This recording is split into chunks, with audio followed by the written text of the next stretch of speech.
que je vais poser une petite question aux invités, une petite réaction à chaud. Vous, quand vous avez découvert le film, qu'est-ce que vous en avez pensé? Je commence. J'ai un peu répondu à la question avant le film, si vous vous en souvenez. En fait, moi, ça m'a révélé une chose, c'est que pour toucher les gens, il fallait leur raconter une histoire. Et ça faisait 40 ans qu'une association de protection de la nature comme Rivière tentait de raconter ce qu'elle voyait, ce qu'elle ressentait, enfin tous les militants qui étaient passés de génération en génération, sans finalement avoir réussi à raconter cette histoire avec une telle force comme le fait le film. Mais avant, comme l'a fait la BD, je peux jouer, parce que c'est le jeu préféré du réalisateur, Christian, il le sait. Qui a lu la BD ici dans la salle? Voilà. Et c'est marrant, je vais vous donner une petite anecdote. Quand le film est projeté ailleurs, en France, ça a été le cas, on me l'a dit à Lille, j'ai eu des retours, et puis à Paris, il y a à peine 10 personnes qui lèvent la main. Donc cette BD, elle a quand même été énormément lue en Bretagne. Et donc la réaction à chaud, et j'ai eu la même avec la BD et cette fois et avec le film, c'est que finalement, ça fait du bien. Ça fait du bien en fait que quelqu'un raconte notre histoire. Alors quand je dis notre, c'est la vôtre, mais moi je suis salarié d'une association qui a vu passer des centaines de gens qui ont donné de leur temps. C'est l'histoire de quelques lanceurs d'alerte, mais pour que les alertes soient entendues, il en faut des dizaines de lanceurs d'alerte. Et j'en connais plein. Moi, j'aurais pu faire, je peux faire le Algue Vert 2, 3, 4 et 5 avec les lanceurs d'alerte qui se sont mobilisés. Et donc, au final, ça fait du bien. Ça fait du bien qu'on puisse en parler, avoir des salles et qu'on puisse dire que c'est un sujet. Et c'est un sujet dont on a besoin de parler pour pouvoir éventuellement un jour le régler. Bonsoir, rebonsoir. Du côté de Splend, c'est vrai que nous, on est aussi très heureux. Pareil, comme tu dis, c'est notre histoire. Cette mise en avant du métier de journaliste et du journalisme indépendant, du journalisme d'investigation. Cette mise en lumière, elle fait forcément plaisir. Et puis on se dit, bah oui, tiens, si ça peut donner envie à des plus jeunes de faire ce métier-là et de crocher dedans. Donc on est touché par cet aspect-là. Après, effectivement, le film reste la mise en fiction de faits réels. Donc il y a une narration, il y a une héroïsation de certains personnages c'est le jeu de la fiction, hein, après tout, mais c'est aussi ce qui permet à ce film d'exister et c'est ce qui permet de remplir des salles pour pouvoir aborder le sujet plus en profondeur. Donc c'est aussi ça qui est une vraie bouffée d'air.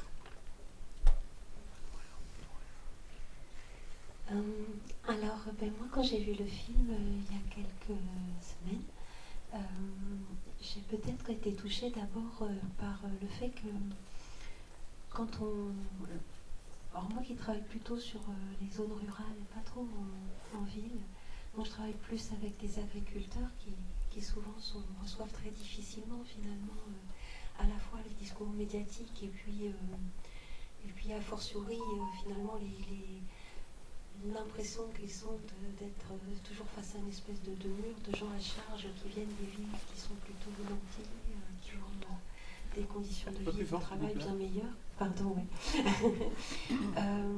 Ce que j'ai apprécié dans ce film, c'est qu'on voyait bien que finalement Inès Léraud, malgré la surface médiatique qu'elle a eue depuis de nombreuses années, n'était pas une nantie.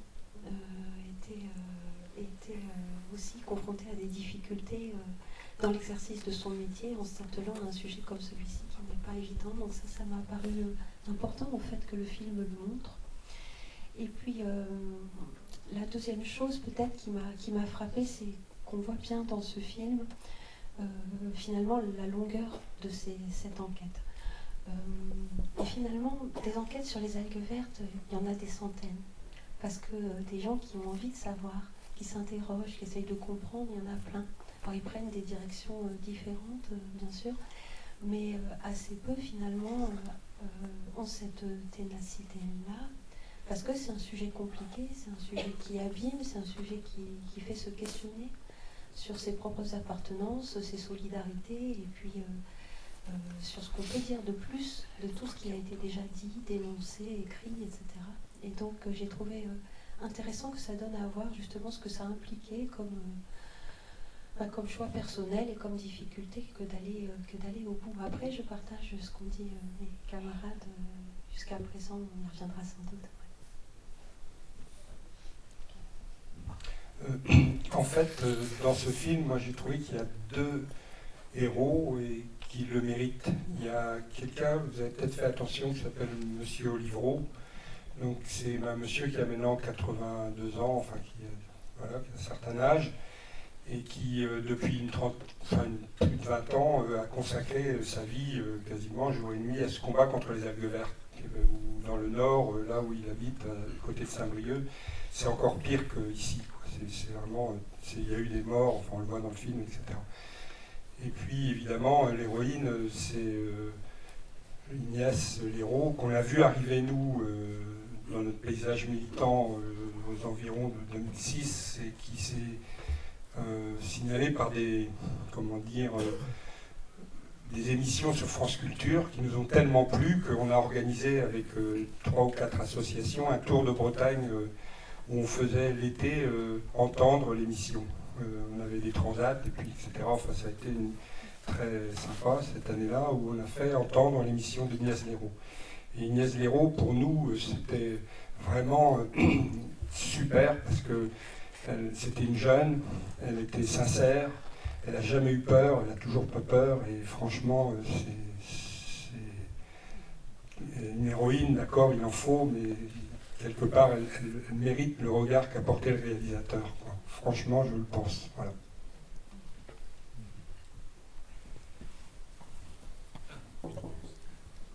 Alors, peut-être qu'il y a déjà des petites réactions dans la salle, quelqu'un qui aurait une question, envie de s'exprimer sur le film.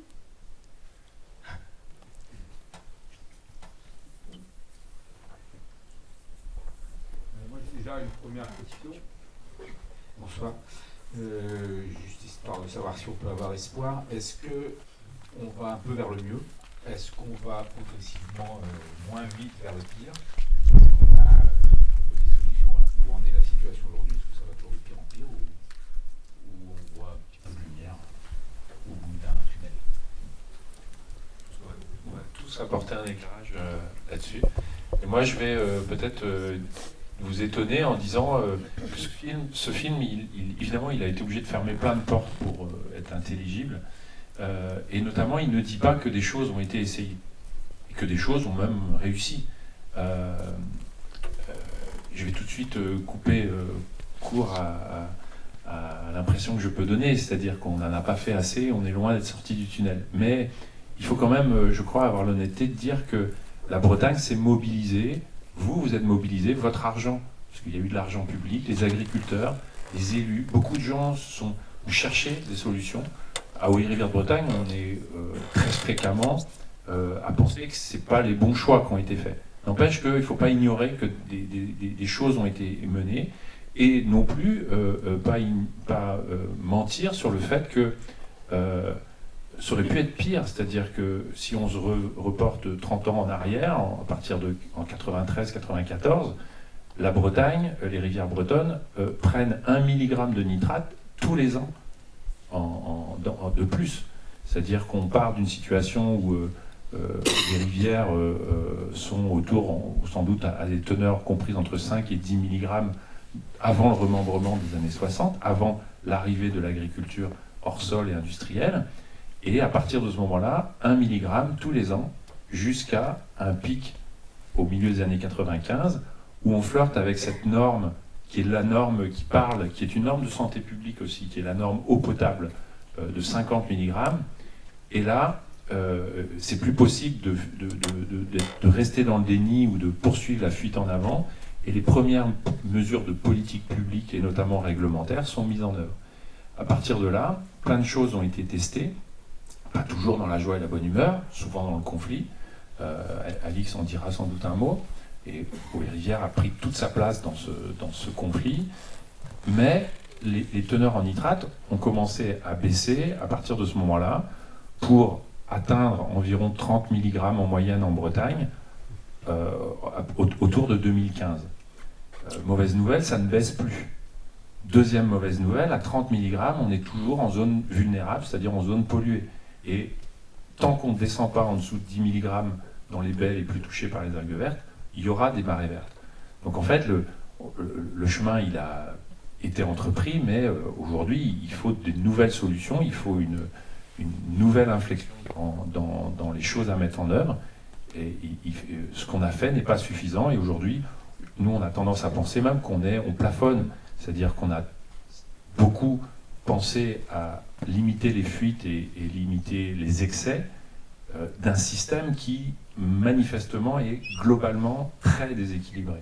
Et quand Haut-et-Rivière dit « demain, il faut produire moins et mieux », c'est produire moins d'animaux globalement, ce qui ne veut pas dire pas d'animaux, et mieux, parce qu'il faut que cette répartition de l'élevage en Bretagne ne se fasse pas avec une casse sociale ou sans amortisseurs sociaux ou sans orientation. Mais là, je pourrais à nouveau monopoliser la parole pendant 1 heure pour dire quel type d'orientation. Mais ça, c'est le cœur du conflit aujourd'hui. C'est qu'on a un système qui ne veut pas réellement se réformer, qui a voulu accepter d'être corrigé. Mais nous, on pense que pour sortir, puisque c'est un peu ça l'issue de la question, c'est est-ce qu'on peut envisager d'en sortir? Il faudra sans doute faire des choix beaucoup plus ambitieux que ce qui a été fait jusqu'à maintenant.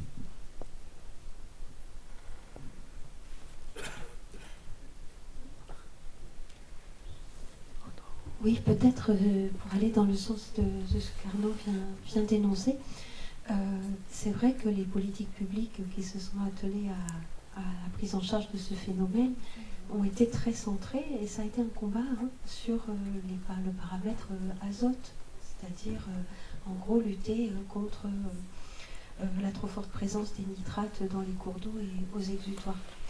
Et ça a du sens sur le plan scientifique, c'est-à-dire qu'effectivement l'azote c'est le paramètre important à contrôler pour limiter la croissance des algues.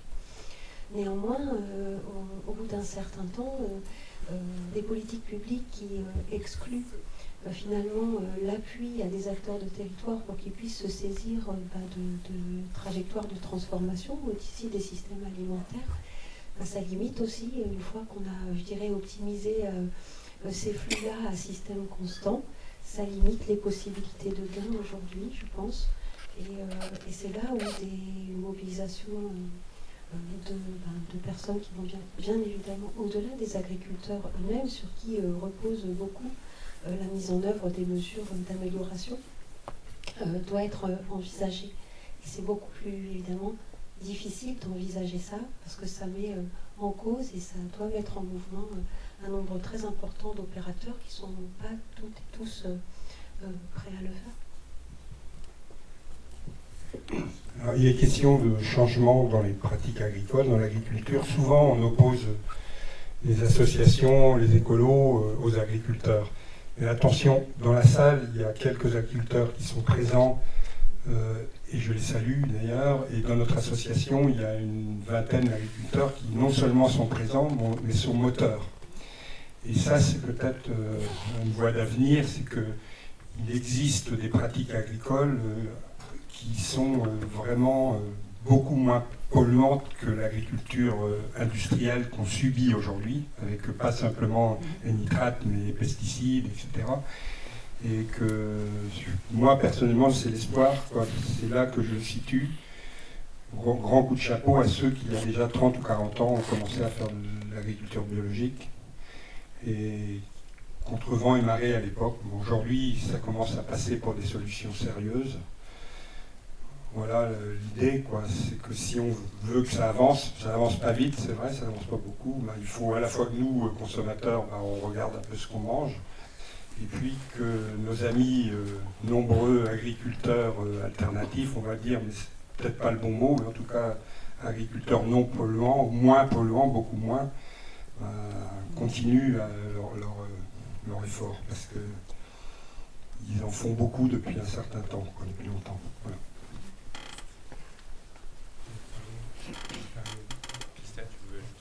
peut-être d'autres questions. Il y a peut-être d'autres questions dans la salle. Questions.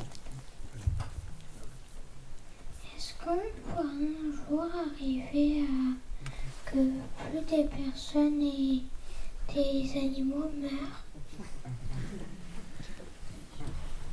Alors les animaux, si j'ai compris ta question, est-ce qu'on pourrait mieux respecter les animaux? C'est ça que tu demandes, hein? Voilà.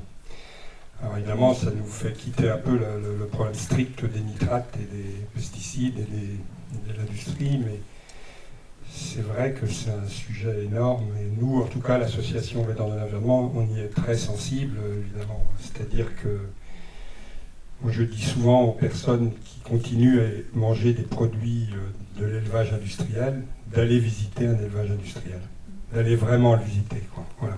Et après, ils mangeront, mais en âme et conscience. Donc voilà. Et je dis qu'il y a des fermes aujourd'hui qui respectent les animaux. Ça existe, il y en a beaucoup en France.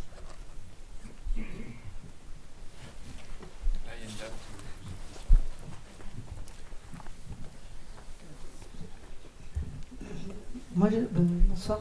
J'aimerais comprendre comment. Est-ce que vous avez fait des comparaisons avec ce qui se passe dans d'autres régions? Parce qu'il n'y a pas qu'en Bretagne qu'il y a le problème des algues vertes. Et il se trouve que, par exemple, en Martinique, il y en a beaucoup. Dans la ville du Robert, ça pue la pourrie de façon. Au Robert, c'est une petite ville. Bon, et oui, c'est ça. Et c'est vrai que c'est pas du tout le même contexte économique qu'ici. Et pour autant, il y en a beaucoup. Alors après, il n'y a pas plus de politique publique pour lutter contre. C'est une catastrophe. Il y a des plages. Voilà, je voulais savoir comment ça s'articule ailleurs, dans d'autres territoires de France, d'outre-mer, etc. Et parce que là, je dirais le lien avec l'agriculture en Martinique, c'est pas flagrant. Autant ici, ça semble flagrant. Voilà. Donc moi, j'y connais rien, hein, donc c'est simplement. Non, en fait, ça permet de dire une chose, c'est d'abord par rapport au reste de la métropole française, la Bretagne a la particularité d'être la première région d'élevage d'Europe avec une concentration animale parmi les plus élevées. Donc, on peut comparer à d'autres régions, la Normandie, la Vendée, qui a des problèmes de nitrate, qui n'a pas tout à fait les mêmes configurations non plus de baies, donc il y a des questions géographiques aussi, enfin morphologiques. Pour autant, la question des nitrates, la Bretagne a été touchée de plein fouet dès les années 60-70. Ça n'empêche que d'autres régions françaises, aujourd'hui, sont concernées, très largement concernées, par la question des nitrates, qui n'est pas seulement la question des algues vertes. En fait, la perturbation du cycle de l'azote, puisque c'est de ça dont on parle, est l'une des 9 limites identifiées, des 9 limites de la biosphère, dont le dépassement entraînera une bascule irréversible de notre mère matrie, on va dire, la Terre.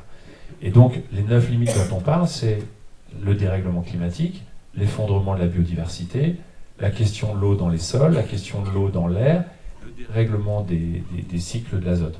Alors je pars très loin, comme ça, pour revenir à votre question. Le reste de la France est concerné par la question de la perturbation de ce cycle, puisque 73% de la surface de la métropole est considérée comme en zone vulnérable, c'est-à-dire a dépassé le seuil européen des 18 mg, qui le fait basculer en région perturbée, polluée. Nous, on l'a découvert tout de suite. C'est-à-dire que nous, dès que la directive européenne nitrate a été prise en 93, 100% de la Bretagne était, je vous ai dit tout à l'heure, on flirtait avec 50 mg. Mais il y a d'autres régions qui, aujourd'hui, en France, découvrent ce problème. Et certaines des politiques publiques aujourd'hui qui sont largement acceptées, je pense par exemple à l'obligation des couverts végétaux ou à l'interdiction d'épandage avant le 1er mars. Aujourd'hui, ça a été une bataille, mais aujourd'hui, les agriculteurs ils trouvent ça normal en Bretagne. Allez parler de ça en Alsace ou en Vendée, vous allez voir comment vous allez vous faire recevoir. Moi, j'ai des copains d'associations là-bas, ils ont des remorques de fumier devant leur bureau pour des mesures réglementaires qui sont chez nous en place depuis 25 ans. Je viens maintenant en Martinique, parce que c'est le même problème. Et Alix, je crois qu'elle est allée se promener par là-bas, donc elle va le compléter. Mais alors, moi, à ma connaissance, on ne parle pas d'algues vertes, mais plutôt des sargasses. Alors, c'est le même mécanisme. c'est le mécanisme de l'eutrophisation, l'enrichissement des eaux, des milieux naturels par des fertilisants, nitrates, phosphore en l'occurrence. La Bretagne, elle a une chance, c'est que toute l'eau qui tombe en Bretagne s'écoule en Bretagne. Donc on a entre les mains 100% du système. À nous de le corriger. En Martinique, l'origine de la fertilisation n'est pas l'île en elle-même, mais ce flux énorme qui vient notamment de l'Amazone, et puis peut-être d'autres rivières que je ne connais pas, du Mississippi ou autres. Et là, vous voyez que déjà nous, avec un territoire comme la Bretagne, on n'arrive pas à gérer l'ensemble du grand cycle de l'eau. Imaginez quand vous êtes, enfin moi c'est l'image que je m'en fais, quand vous êtes le préfet Martinique, qu'est-ce que vous allez aller raconter aux pays d'Amérique latine sur leur politique agricole, aux Américains, etc. Et donc je crois qu'on a là une ampleur encore tout autre du phénomène, et à la limite je préfère avoir géré celui de la Bretagne que celui des Antilles. Mais peut-être que je me trompe parce que je regarde ça de très loin. Non, alors peut-être pour ajouter un élément à la complexité de ce qui se passe aux Antilles, il y a très vraisemblablement un impact fort du dérèglement. Pas très bien. Ah, pardon. Comme ça. Excusez-moi, j'ai pas la voix qui porte beaucoup. Vous m'entendez mieux là? Ouais. Ouais, ça va mieux. Ouais. Proche du micro. Plus proche du micro. Voilà. Ok. Oui, donc je disais, pour ajouter un élément de complexité sur ce qui se passe dans l'ensemble de la région Caraïbe, ça ne concerne pas que les petites Antilles, il est très vraisemblable que le dérèglement climatique soit également en cause, puisque c'est en fait la dérive à l'échelle océanique de ces masses d'algues pélagiques qui produit ces phénomènes d'échouement massif et qui s'est modifié depuis 2011. Donc on ne sait pas si ça va continuer comme ça ou pas. Et donc effectivement, je vais dans le même sens qu'Arnaud, encore une fois, ils n'ont sur place que très peu de moyens d'identifier les prises qu'ils peuvent avoir sur le phénomène. Ils ne peuvent qu'en gérer les conséquences localement, ce qui n'est pas le cas de la Bretagne. Donc ça, c'est le premier point. Peut-être deux autres points importants qui vont nous faire circuler de part et d'autre de l'Atlantique. Le premier, c'est que les cas d'intoxication là-bas chroniques, donc ici, là, dans le film notamment, où il a été beaucoup parlé des intoxications aiguës, brutales, qui peuvent générer des décès. Là-bas, c'est des intoxications chroniques sur des littoraux extrêmement peuplés, et donc avec des personnes qui ont des intoxications à l'ammoniac et à l'H2S, et qui peuvent aller assez loin dans les terres et qui rendent ces littoraux, à certaines périodes de l'année, inhabitables. Donc on parle là de milliers, de dizaines de milliers de personnes, des côtes de la Guyane jusqu'à la Floride. Voilà. Donc ça, c'est le premier point, c'est-à-dire qu'ils sont confrontés, comme ici, à cette question de documenter les dommages corporels pour la santé, mais aussi les dommages psychologiques et la dégradation plus globale de la qualité de la vie, puisque, par exemple, par là-bas, les dégâts matériels sont très considérables, puisque tous les appareils électroniques rendent l'âme extrêmement rapidement. Donc ça, c'est un premier point peut-être de contraste. Et puis le deuxième point, c'est l'organisation de la défense des victimes, la défense des droits des habitants. Et c'est vrai que là, il y a un parallèle qui se fait, des contacts qui commencent à s'établir entre les associations et les personnes touchées de part et d'autre. Voilà. Mais c'est que le début, pour eux, c'est quelque chose de très nouveau quand même, et donc ils commencent tout juste à se structurer. Et les associations de victimes se sont constituées exactement au même moment, ici en Bretagne, après 50 ans, et là-bas en Martinique notamment. Et peut-être juste pour compléter, juste pour dire que on voit aussi la difficulté et la vulnérabilité des économies très spécialisées, puisque, en tout cas dans les Antilles françaises, on est sur des économies très dépendantes du tourisme, et donc il y a des communes entières qui, du jour au lendemain, voient l'essentiel de leur économie s'effondrer. Voilà.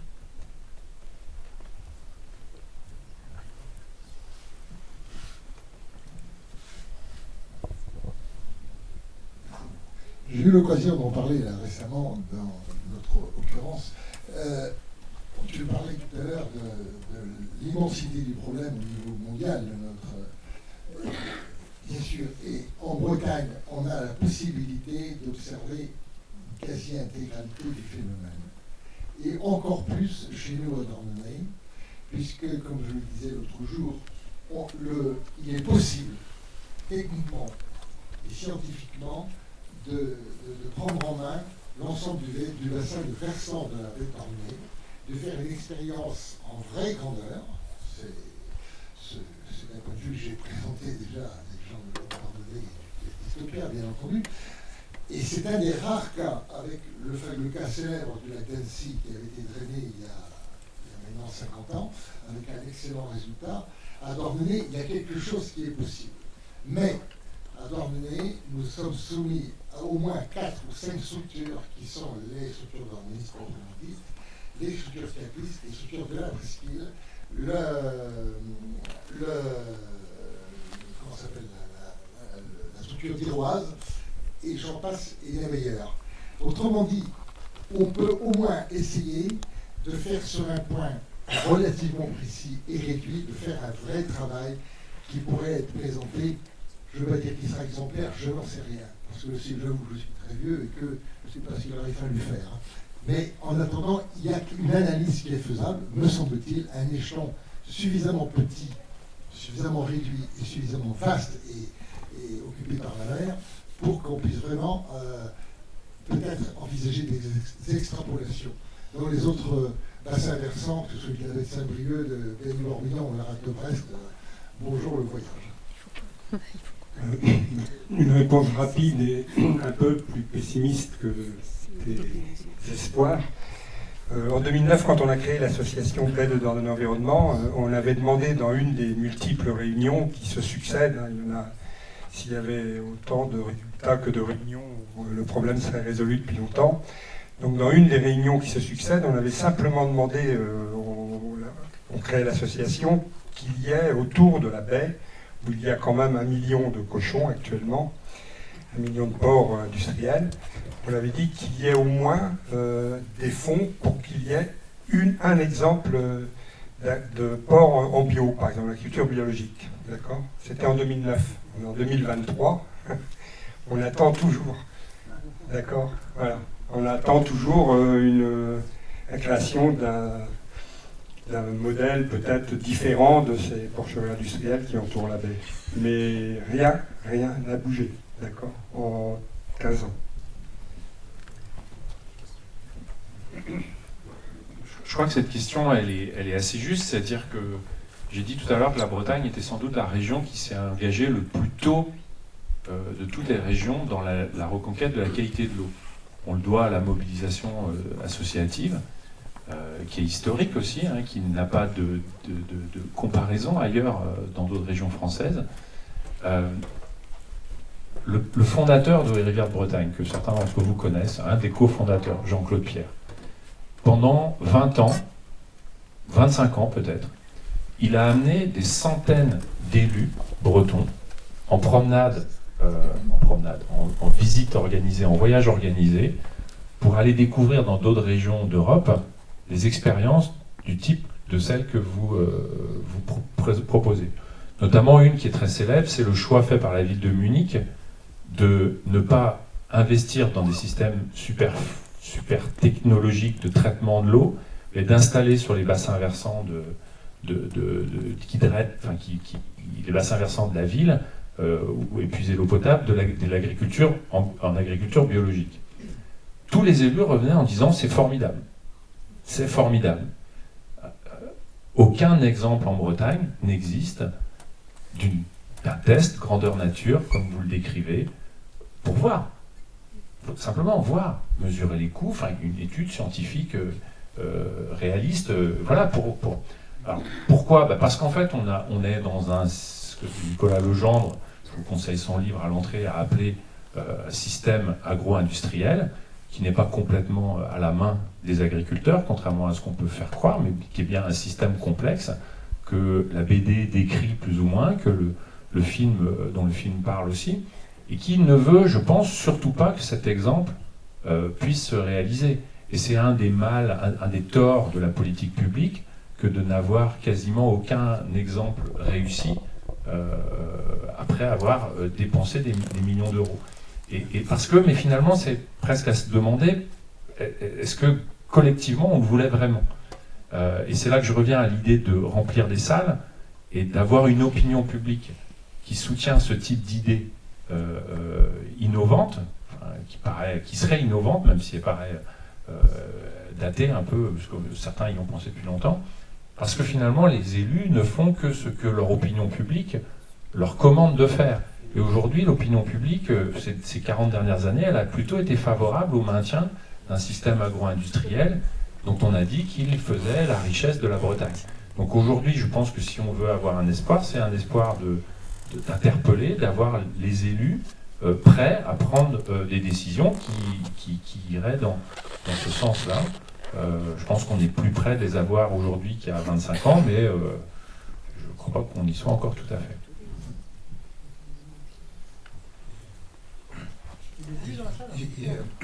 Il y a juste l'exemple de la ZAD, peut-être, qui peut être un truc un peu positif de ces dernières années.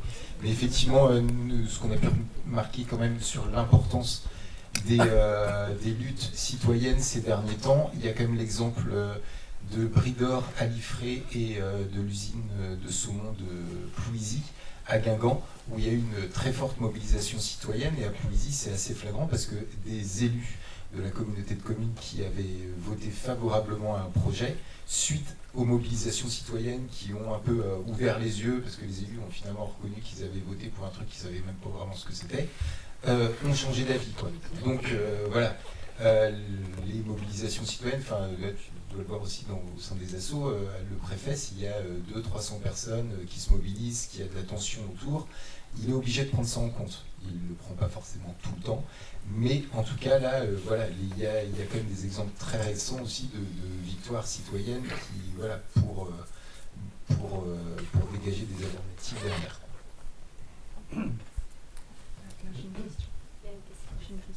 Récemment, le JUC a ordonné. On a quand même, grâce à la mobilisation de la population locale, en particulier les gens de la communauté de communes, on a bloqué un projet industriel pour des poulets. Un truc énorme, il était question d'1 million de poulets. Bonsoir. Une question peut-être sur quel est l'état de vos relations avec à la fois le lobby de l'agro-industriel, pour ne pas les citer, les supermarchés Leclerc notamment, ou ENAF, et avec la FNSEA qui est le plus gros, peut-être le plus gros lobby en fait en Bretagne aujourd'hui, avec les jeunes agriculteurs aussi. Merci. Alors nous, ils nous aiment bien.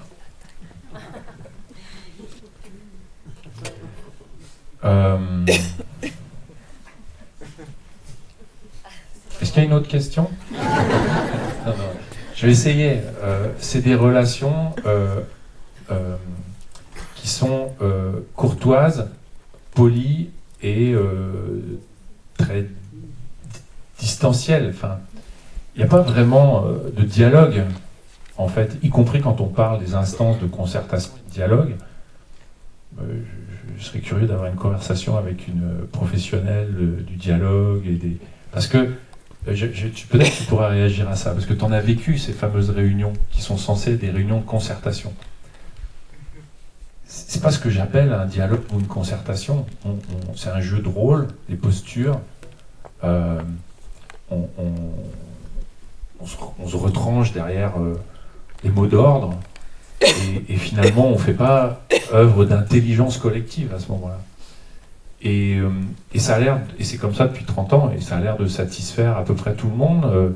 Le préfet, il peut cocher la case de le dossier est bien passé à telle étape, donc point de vue administratif, c'est bon, c'est fait. Et on s'en fout qu'Eau et Rivière, depuis 40 ans, vote contre et est minoritaire. Le dossier est passé au Conseil de l'environnement départemental, donc c'est fait. Pour les élus à un autre niveau, au plan de lutte contre les algues vertes, les élus régionaux, ça anime la réunion. Eau et Rivière dit que le propos de la Chambre d'agriculture ou de la FRSEA est pas le bon. La Chambre d'agriculture dit on est en permanence harcelé par Eau et Rivière. Et on sort, on a bien débattu, mais c'est pas ce qu'on appelle un dialogue, ni de l'intelligence collective. Et au final, et c'est dans l'actualité encore cette semaine, au final, ce qu'a développé une association comme Eau et Rivière de Bretagne, c'est un autre levier qui est celui que le préfet devrait mettre en œuvre. C'est celui du respect de l'état de droit. C'est-à-dire qu'aujourd'hui, ça me fait sourire quand on dit qu'il y a des organisations qui ont choisi l'illégalité dans l'action. Je ne vais pas citer de nom, mais c'est des éco-terroristes à la Darmanin. Mais qui est le premier à s'être mis dans l'illégalité au regard de l'état de droit? Ce sont les préfets bretons. Parce qu'à chaque fois qu'ils accordent une autorisation d'extension d'élevage, Eco-et-Rivière saisit la justice pour avoir un éclairage sur cette décision, et que la justice condamne, annule l'autorisation. Qui était dans l'illégalité? Le préfet. La justice vient juste dire au préfet, vous étiez dans l'illégalité. Et donc ça, c'est pas faire respecter l'état de droit pour un préfet. En l'occurrence, qui fait aujourd'hui respecter l'état de droit? Eh ben, c'est plus Eau-et-Rivière que les préfets. Encore cette semaine, la décision de justice, le juge, c'est pas Eau-et-Rivière qui a décidé, c'est les juges au regard du droit national, européen, regardent ce qui a été voté par des démocraties, par nos parlementaires, etc., et disent, au regard de ces textes qui sont notre cadre de société, la décision prise par le préfet n'est pas légale. Et ça, c'est le contraire de l'écoterrorisme.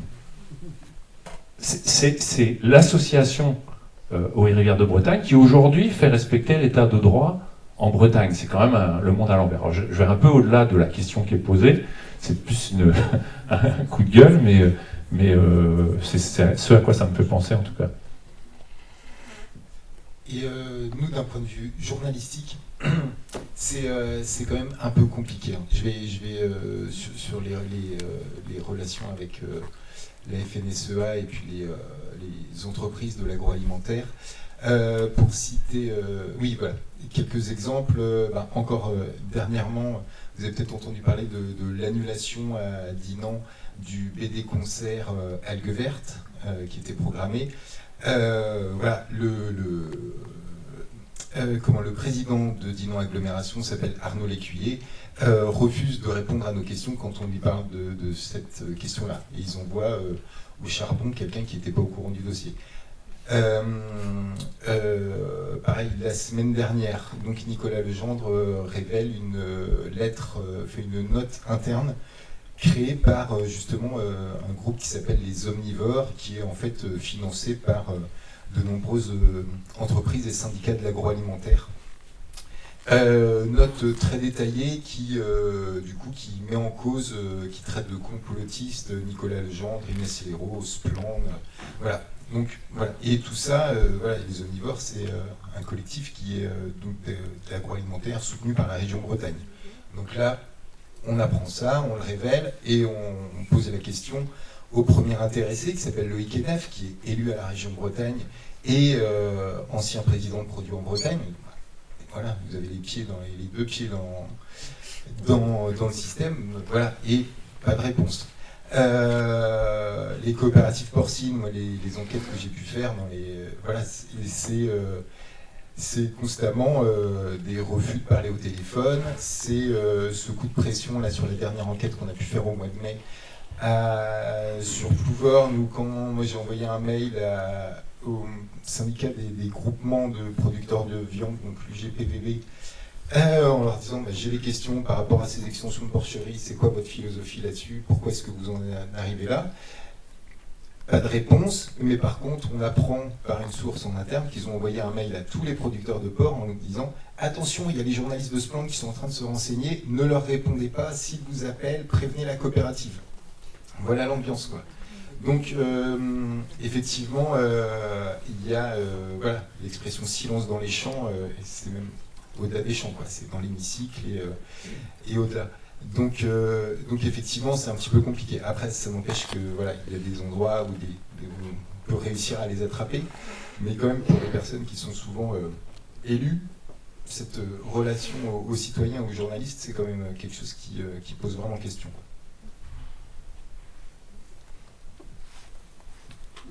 Concernant le journalisme, juste parce que ça rebondit un peu sur le film.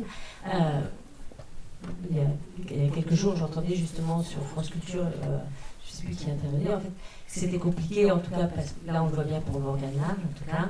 En fait, c'était difficile pour les locaux, en tout cas sur les journaux locaux, en fait, qu'ils n'avaient pas la parole aussi libre que ça. Et est-ce que vous pouvez des fois avoir des relais plus sur des médias plus nationaux qui feraient, parce qu'en fait c'est vrai qu'ici sur la Bretagne il y a les réseaux, il y a les associations qui divulguent beaucoup d'informations, mais là on espère qu'avec un film comme Les Allumettes ça va prendre d'autres proportions. Est-ce que vous êtes en lien avec des journaux, même si on sait qu'en ce moment il y a beaucoup de journaux, c'est un peu compliqué là, mais quand même, en fait, je me dis c'est aussi ça, pour que ça sorte de nos microcosmes en fait. Ça a été le choix fait par Splend dès le départ, de se dire que quand on fait une enquête, elle ne sort pas uniquement sur le site de Splend. Donc déjà, elle sort en accès libre, parce qu'il y a eu des donateurs avant qui ont payé l'enquête, donc on part du principe qu'elle est payée et qu'on peut que l'information est quelque chose qui doit circuler librement aussi. Ensuite, on travaille avec des médias partenaires, c'est-à-dire que sur chaque enquête, on va proposer l'enquête à différents partenaires. Donc ça va être en fonction des circonstances, de l'actualité. Mais il y a Mediapart qui nous suit quasi à tous les coups, il y a France 3 Bretagne. On a fait une enquête sur les implants contraceptifs et sûrs aussi, pour lequel le magazine Elle a publié l'enquête aussi. On essaye d'avoir comme ça une diversité de partenaires. Et effectivement, l'impact du journalisme national est quand même assez fort. C'est-à-dire que autant on peut ignorer un post Facebook ou un petit journal local, autant c'est plus compliqué quand même d'ignorer la presse nationale.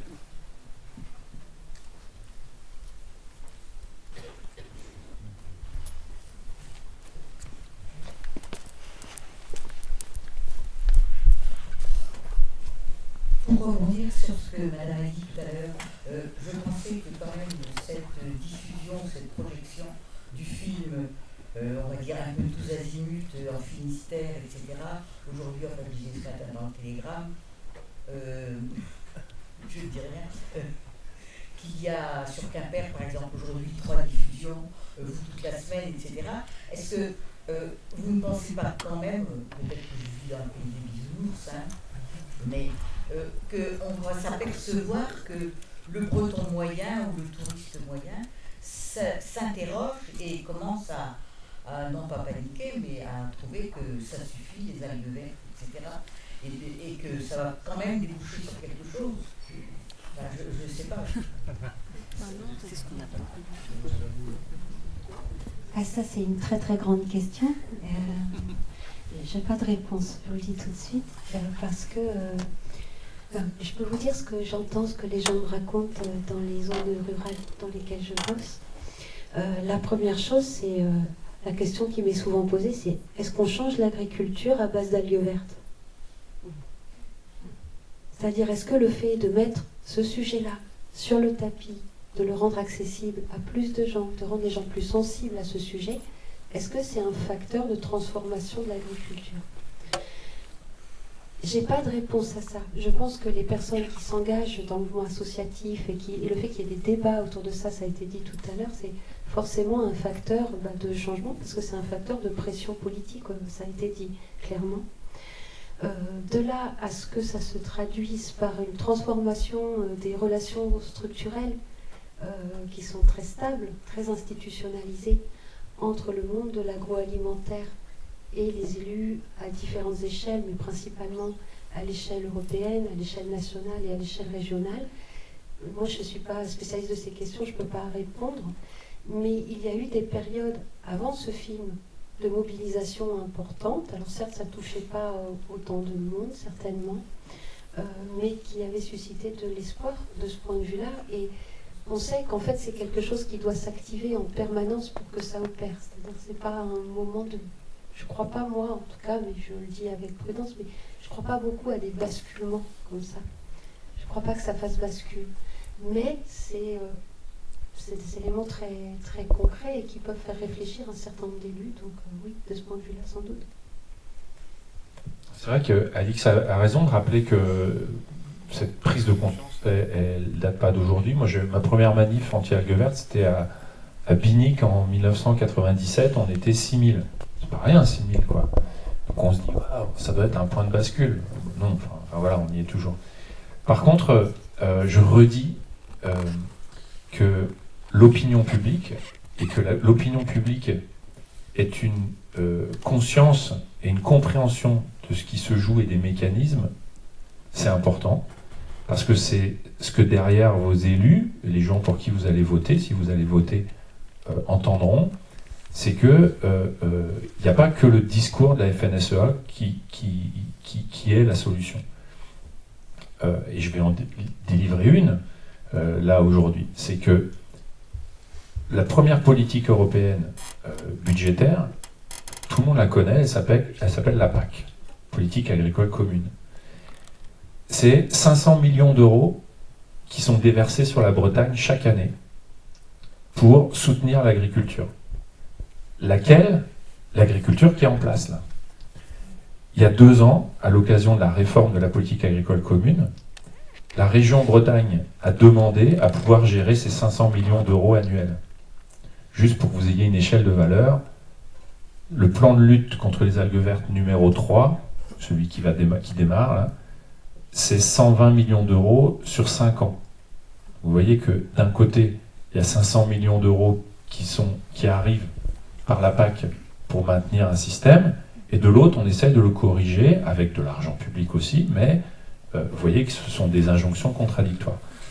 Ça a été identifié par la Cour des comptes, ça a été réclamé depuis longtemps par les associations, et ça a été pris en compte par la majorité régionale, il y a 2 ans, qui a réclamé la gestion de la PAC, y compris avec un vice-président chargé de l'agriculture, qui lui-même était issu de la FDSEA et avait été ancien président de chambre d'agriculture. Franchement, toutes les planètes étaient alignées pour que la PAC soit gérée par la Bretagne au service de la transition écologique. Ça paraît une évidence. Et qu'est-ce qu'il est advenu, à votre avis? Eh bien, le ministère de l'Agriculture a décidé que la PAC serait gérée nationalement, et même plus que ça, la petite portion congrue qu'on avait déjà entre les mains en Bretagne pour gérer ce qu'on appelle les MAEC, les mesures agro-environnementales et climatiques, que la Bretagne mettait plutôt bien en œuvre par rapport aux autres régions, et ben le ministre de l'Agriculture a aussi décidé de reprendre cette enveloppe-là et de le gérer nationalement. Qui lui a susurré ça à l'oreille? Évidemment, les faiseurs de ministre de l'Agriculture. Et ben, moi je pense que ça doit être révélé à l'opinion publique bretonne, parce que quand l'État, quand le gouvernement fait ça, moi je pense qu'il tire dans le dos de tout le monde, de tous les Bretons, y compris des agriculteurs, à qui on n'offre pas les moyens de leur propre transition. Parce que beaucoup d'entre eux sont dans un système, et cet argent pourrait par exemple, je le dis comme ça, servir au désendettement. Ceux qui nous disent « je ne peux pas changer de système parce que je suis endetté ». Quelle est la priorité? Rembourser les banques ou changer, sauver notre environnement? Enfin, pour moi, il n'y a pas de souci. Donc, créons des mécanismes de désendettement, que notre argent public serve à ça, pour que l'agriculteur ait une solution. Aujourd'hui, il y a plein d'injonctions qui pèsent sur les épaules de l'agriculteur, mais finalement, les solutions qu'on lui offre sont très faibles, parce que collectivement, on n'est pas capable de les porter, et de les porter contre le système qui est en place.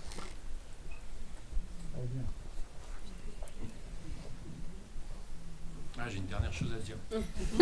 Pour les porter, rejoignez les associations de protection de la nature. Mais oui. Parce que ça aussi, ça pèse dans le système. Quand Eau et Rivière se présente en disant on est 2000 adhérents, c'est pas beaucoup. Il y a 3,5 millions d'habitants, 15 millions de cochons en Bretagne. Mais à Eau et Rivière de Bretagne, il y a Bête d'Ornenay Environnement. Je ne sais pas combien vous êtes à Bête d'Ornenay Environnement. 450. Quand on cumule les 100 associations membres d'Eau et Rivière de Bretagne, on est plus de 25 000. Combien ils sont à la FRSEA, à votre avis? C'est ça aussi les rapports de force et les engagements citoyens qui permettent de dire à un moment donné, on subit plus, je vais utiliser les mots encore une fois de Jean-Claude Pierre, Les deux premières pollutions, celles qu'on doit combattre en premier, c'est l'indifférence et la résignation. Et ben, adhérer aux associations de protection de la nature, c'est déjà gagner contre ces deux pollutions-là. Juste un point sur le rapport aux agriculteurs. Je trouve que dans le film, finalement, on n'entend pas beaucoup les agriculteurs. Enfin, il y en a un qui est agressif au début, qui revient. Bon, dans la bande dessinée, je ne me rappelle plus très bien si c'était un peu la même chose. Mais je trouve que c'est le point le plus compliqué dans ce sujet-là. C'est pas forcément une question, mais moi, c'est ce qui me turlupine le plus, parce que on oppose toujours des catégories de gens, les ruraux, les citadins, ceux qui ont une opinion sur des choses qu'ils ne connaissent pas, les agriculteurs sur qui il n'y aurait rien à dire parce qu'ils savent de ce qu'ils font, ils le font depuis des générations comme ça, et c'est nécessaire. Donc il ne faut surtout pas critiquer. Je suis petit-fils agriculteur, j'ai plus aucune attache avec ce monde-là actuellement, donc je ne connais pas bien ce monde-là, mais ça me touche un petit peu. Est-ce qu'on connaît le niveau d'adhésion de cette profession à une transition vers du mieux sur ce sujet des algues vertes, sur un changement de modèle? Parce qu'on a toujours l'impression que, moi, ce qui me frappe, c'est que c'était dans ces sujets sur France Culture, il y avait elle interviewait une femme qui élevait des poulets, je crois, dans des conditions qu'on sait aujourd'hui assez atroces pour la condition animale. Et cette femme disait, mais moi je les aime, mes animaux.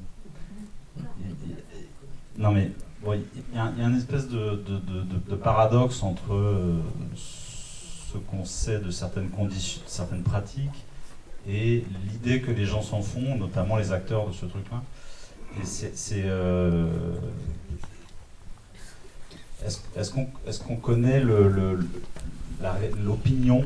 Est-ce qu'il y a une opinion dont on sait laquelle elle est dans cette profession de l'agriculture?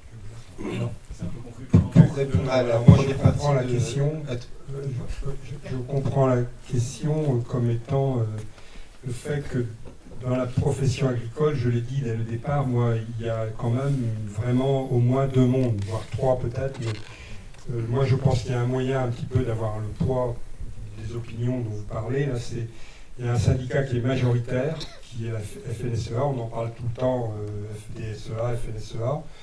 Et puis il y a un syndicat qui est minoritaire, qui s'appelle la Confédération Paysanne. Bon, moi je dis toujours que c'est extraordinaire que dans une profession, on ait un syndicat comme la Confédération Paysanne qui soit capable, alors que c'est un syndicat, d'être critique par rapport à cette pratique. Moi j'ai été prof dans une autre vie, il n'y a pas ça, c'est-à-dire un syndicat défend les profs point à la ligne. Alors que là on a des paysans qui appartiennent à un syndicat et qui ont un regard critique sur leur profession et sur ce qui se fait ou non. Et pour donc répondre le plus clairement, enfin en tout cas le plus proche de la réalité, c'est en gros je dirais que la FNSEA c'est entre les 2/3 des voix quand il y a des élections, quelquefois un peu plus, et la Confédération Paysanne maintenant a du mal à atteindre 30%. Quoi. Mais c'est quand même, on va dire, en étant optimiste, c'est 2/3, 1/3. Voilà. Après, je vois quelqu'un qui appartient à la Confédération Paysanne et qui a quelque chose à dire. Ouais. Je vais juste revenir sur un truc important du film. C'est sur effectivement la prise de parole des agriculteurs. Le scénario d'origine donnait beaucoup plus de place à ça. Et il y avait notamment une scène qui devait être tournée dans une porcherie industrielle dans laquelle Céline Salette interrogeait l'éleveur qui pouvait aussi parler, lui, de ses difficultés à effectuer une transition. Parce que quand on a 4 millions d'euros de prêts sur le dos, c'est compliqué d'essayer d'imaginer qu'on peut passer en plein air avec 20 trucs. Et donc, il y avait cette scène-là qui existait. Et pour tourner cette scène, il fallait la tourner dans une porcherie industrielle. Inès avait réussi à trouver une porcherie industrielle d'un éleveur qui a lu sa BD, qui l'apprécie et qui était prêt à accueillir le tournage. Et quelques jours avant, cet éleveur, un peu inquiet, il a quand même appelé sa coopérative en disant « Mais vous avez entendu parler du tournage là ? Vous croyez qu'il y a des paysans qui vont prêter leur porcherie ?» Ah ben, si on a un seul qui le fait et qu'on sait qui c'est, il est mort. Dans la foulée, il a annulé le tournage. Donc aussi, voilà, du côté des coopératives et de la FNSEA, ils se tirent une balle dans le pied parce qu'ils avaient l'occasion aussi de pouvoir porter leur discours, ou en tout cas de pouvoir aussi approfondir cette complexité. Effectivement, le système ne va pas se régler, il ne va pas se modifier d'un coup de baguette magique. Mais en tout cas, voilà, le scénario d'origine était un peu plus subtil. Alors pour répondre, je sais 2-3 trucs. Le premier, c'est la Confédération paysanne et minoritaire, aussi du fait du système de vote dans les élections de chambre. Par exemple, à la Confédération paysanne du Finistère, on est entre 40 et 60% de cotisants solidaires. C'est un statut d'entreprise qui ne donne pas le droit de vote aux élections de chambre d'agriculture, même quand on est reconnu comme agriculteur à titre principal. Donc on ne sera sûrement pas majoritaire, même si on avait ce droit de vote-là, mais on est peut-être moins minoritaire que ce que les élections donnent de l'ensemble de la profession. Ensuite, Jean, tu disais il y a peut-être 2-3 mondes dans le milieu de l'agriculture. Alors moi, c'est récemment que je suis confédéré à la conf là. Plus je mets le doigt dedans, et plus je me dis que c'est 50 nuances d'agriculture, quoi. C'est vraiment il y a des très grosses fermes qui sont à la Confédération paysanne, il y a des toutes petites fermes qui sont à la Fédé.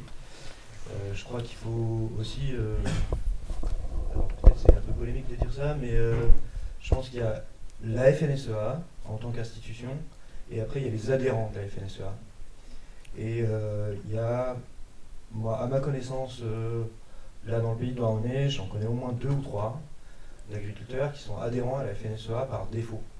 C'est-à-dire que s'ils ne sont pas adhérents à la FNSEA, leur prêt pour atteindre les niveaux d'endettement pour gérer une ferme industrielle moyenne, le taux d'endettement moyen dans le Porzay, c'est plus de 2 millions d'euros. Et pour avoir un taux d'endettement de plus de 2 millions d'euros, il faut quand même arriver solide à la banque.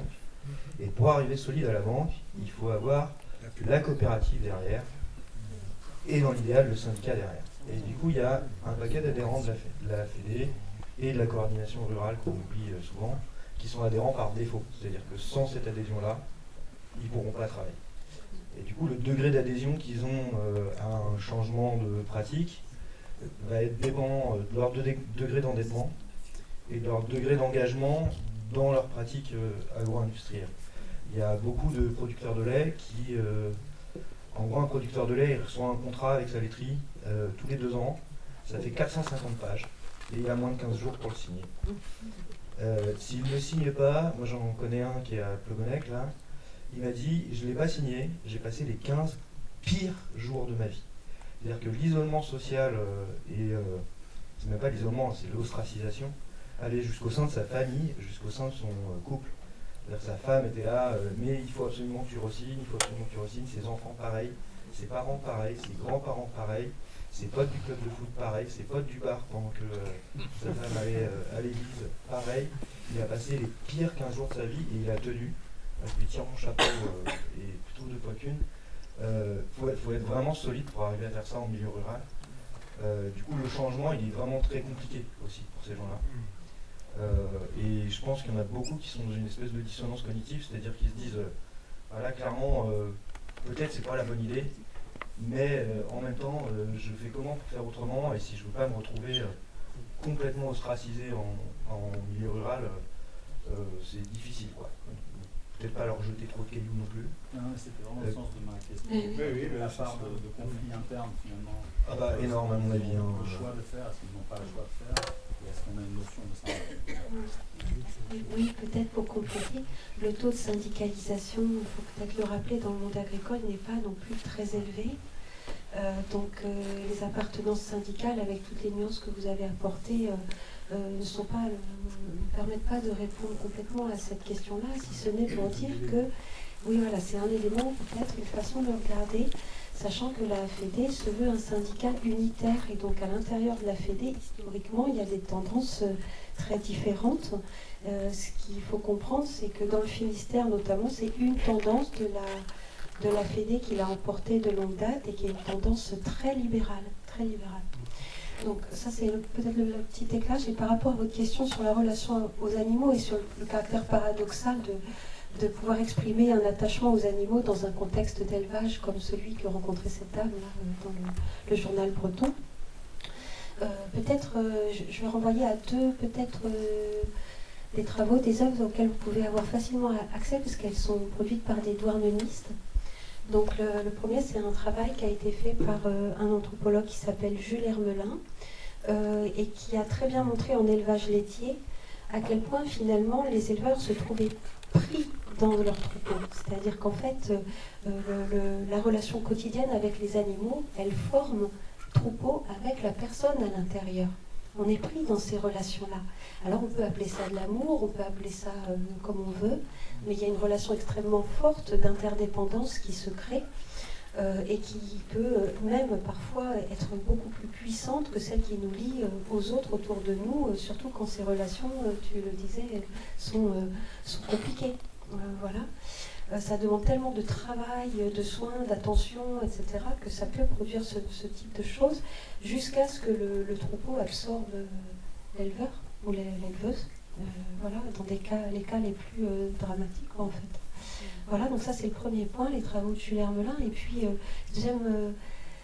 la deuxième chose à laquelle je voulais faire référence, c'est les travaux en tant que documentariste de Mathurin Péchet. Il a fait un film qui s'appelle Le Dernier des laitiers, que je vous recommande de voir, où on voit finalement ce groupe qui n'est pas forcément donc ce groupe des éleveurs laitiers, qui est quand même historiquement très représenté dans notre région, qui tend évidemment à disparaître petit à petit, et qui est peut-être le groupe sur lequel le modèle de l'élevage familial reste encore le plus présent, avec des choix techniques, des itinéraires techniques qui peuvent être assez variés finalement. Et donc, dans Mathurin Péchet est allé enquêter finalement ce moment un peu crucial où les éleveurs font des choix d'orientation technique pour leur exploitation. Il a essayé de montrer la diversité de ces choix possibles et ce vers quoi ces choix emmenaient les éleveurs. Et donc c'est un très beau documentaire et très instructif, très précis. Ça me donne l'occasion de dire que, pour pas qu'il y ait de mauvaise compréhension, que nos associations, aux Rivières de Bretagne, Béthorne et Environnement, sont membres d'une fédé nationale, France Nature Environnement. Et à ce titre, on est membre actif d'une plateforme qui s'appelle la plateforme Nourrir, qui s'appelait précédemment la plateforme pour une nouvelle PAC. Ça fait lien avec ce que je disais avant. Et que cette année, début 2023, le travail principal de la plateforme Nourrir a été d'éditer un manifeste pour l'installation d'1 million de paysans en France. Et qu'on ne se trompe pas, c'est-à-dire que le combat pour la nature, pour la qualité des eaux, c'est pas un combat contre l'agriculture, c'est un combat pour une autre agriculture. Et pour ça, on a besoin de paysans nombreux.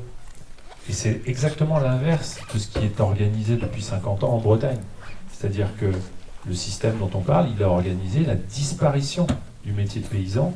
Et tous ceux qui nous disent qu'il y a de la place pour tout le monde, c'est une hypocrisie absolue. Pour que des éleveurs laitiers puissent continuer à produire avec leurs troupeaux, eh bien, ils ont surtout besoin d'être protégés de l'ambition démesurée de certains autres types d'élevage, porcins, volailles, qui ont des capitaux, ont des stratégies, ont des appuis syndicaux qui leur permettent de vampiriser finalement les campagnes, quoi. Et donc l'installation de paysans, c'est le cœur de la transition agricole. Et comment et quels paysans on installe, c'est le cœur du système. Aujourd'hui, le système foncier, l'accès au foncier est verrouillé par ce système qui s'est installé depuis 50 ans. Et parmi les choses, tout à l'heure j'ai dit, les leviers importants de la transition, c'est l'argent public, c'est la PAC. Le deuxième levier au moins aussi important, c'est la réappropriation par la démocratie, par le commun, de cet accès au foncier. Et ce système ne veut pas que ce soit déverrouillé. Donc le deuxième levier des organisations syndicales comme la Confédération paysanne, qui sont aussi membres de cette plateforme Nourrir, c'est de déverrouiller cette question d'accès au foncier. Parce que quand vous êtes devenu le plus gros, le plus grand, le plus énorme, et que l'âge de la retraite arrive, votre outil, il n'est même pas transmissible. C'est-à-dire que c'est une impasse absolue, quoi. Et donc, créer les conditions, puisqu'un agriculteur sur deux part à la retraite dans moins de 10 ans en Bretagne, si on veut que l'élevage perdure, une autre forme d'élevage, mais un élevage agroécologique, compatible avec les équilibres de la nature, il faudra installer des paysans. Parce que sinon, en fait, ce qui va se passer, c'est l'autre branche de la FNSEA qui va l'emporter. Parce que, tu as dit, un syndicat unitaire avec des tendances. Il y a une autre tendance qui est énorme dans le syndicat majoritaire. C'est que la FNSEA en Bretagne, FRSEA, c'est les éleveurs.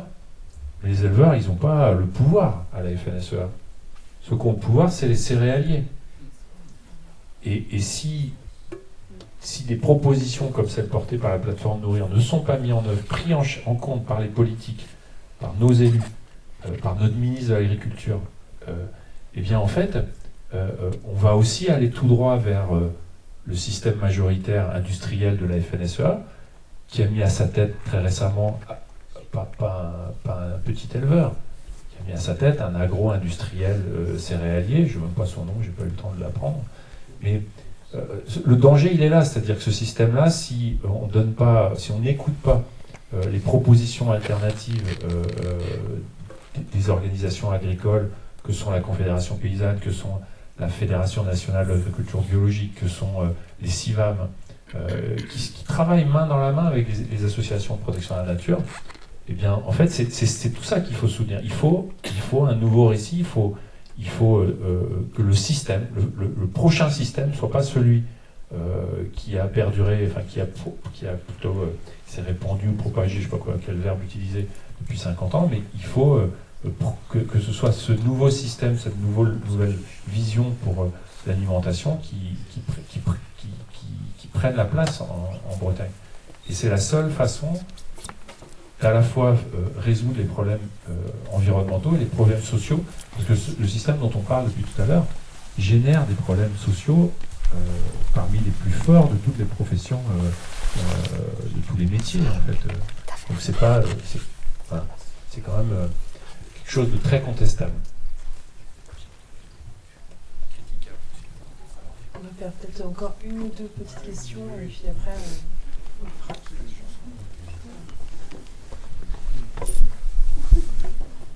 Bon, juste pour dire que ce qui s'appelle aujourd'hui Eau et Rivières de Bretagne, ça s'appelait avant la PPSB, donc une association sauvegarde des salmonidés, donc truites et saumons, ce qui veut dire qu'avant de foutre le bordel en mer, ça a déjà foutu le bordel sur toutes les eaux douces bretonnes. Et donc pour dire que le malaise, il n'est pas que sur la côte, il est dans l'intérieur aussi.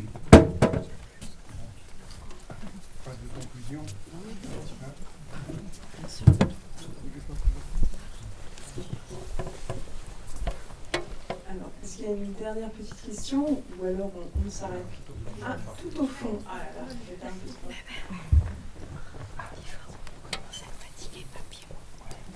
Merci, je fais un petit effort de taper. Oui, bonsoir à tous. Bon, c'est vrai que là, vous nous avez éclairé sur plein de sujets très importants.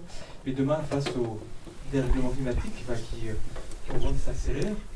on voit que ce type d'agriculture, même si on va le faire évoluer, il risque peut-être de plus être du tout adapté à nos besoins alimentaires, à nos besoins vivriers. Et donc du coup, qu'est-ce qu'on fait? Est-ce qu'on recommence à planter des arbres? Moi je suis paysan depuis 40 ans, enfin j'ai été même conventionnel pendant 15 ans, j'étais en bio pendant 20 ans, 25 ans. Et je n'ai commencé à planter des arbres qu'il y a, je sais pas moi, il y a 10 ans de ça. Normalement, quand tu es paysan, tu devrais être aussi arboriculteur, mais tu devrais savoir planter des arbres et entretenir les arbres. Parce que j'ai l'impression qu'aujourd'hui, notre système agricole va tenir aussi sur justement le fait d'avoir un système très résilient, parce qu'on ne sait pas du tout. Enfin, nous on a la trouille aussi pour notre avenir. On se demande mais comment est-ce qu'on va se nourrir toujours de la même façon, même si on mange moins de viande, tout ça, mais même en mangeant moins de viande, en mangeant... voilà, on ne sait pas, demain, 3 sécheresses de rang, aujourd'hui, tout le système agricole breton, il est complètement par terre. Hein. Enfin, moi, je vois les agriculteurs autour de moi, enfin, c'est vraiment un système extrêmement fragile. Là, c'est vrai qu'on ne le ressent pas trop ces temps-ci, le changement climatique en Bretagne, mais quand on voit la telle différence de température avec dans le reste de la France, on sait qu'un jour ou l'autre, la Bretagne aussi va être impactée sûrement. Et donc là, on se dit, il va falloir planter des arbres. Et c'est vrai que le million de paysans, moi pendant ma carrière de paysan, j'ai vu 1 million de fermes disparaître, c'est vrai.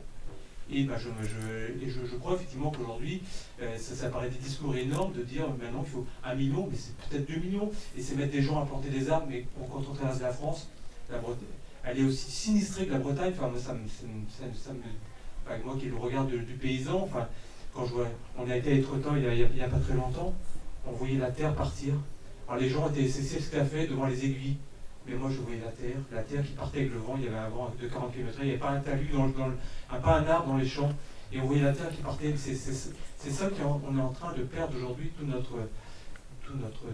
ce qui va faire qu'on pourra peut-être dans quelques générations avoir une alimentation de qualité, avoir un modèle agricole qui sera résilient, qu'on pourra transmettre à nos enfants sans qu'ils aient peur de devenir paysans. Parce qu'aujourd'hui, on voit bien qui a encore envie d'être agriculteur quand on parle des sommes faramineuses et pour ne rien gagner, puis en plus un modèle agricole qui génère des emplois qui sont de mauvaise qualité dans l'agroalimentaire. Enfin, je crois qu'on a tout faux là. Vous l'avez bien expliqué, on a tout faux. Donc c'est vrai que le message d'espoir, c'est de dire, voilà, remettons 1 million, 1 à 2 millions, plusieurs millions de gens à s'occuper de notre alimentation et plantons des arbres partout en France, peut-être. Effectivement, voilà, mais bon, je sais bien que c'est très utopique de dire ça, mais bon, ça fait du bien d'en parler toujours, au moins de le dire.